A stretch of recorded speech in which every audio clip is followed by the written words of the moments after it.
Hey everyone, this is Mo in Memphis, Tennessee with 901 Sounds.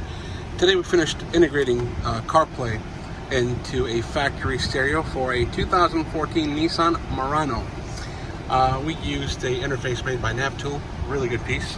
The way we do it is we're going to plug in the USB cable into the phone, and then you can tell that the iPhone is charging and it's got a signal. Then you'll definitely hold the top corner down for about 3 seconds and it activates the interface.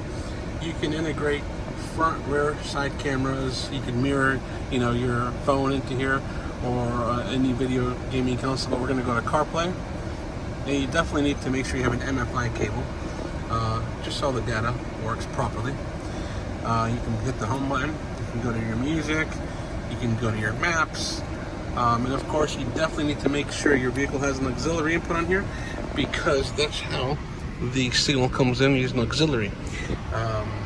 You don't want to use an FM modulator or Bluetooth, because it just causes all types of problems and headaches.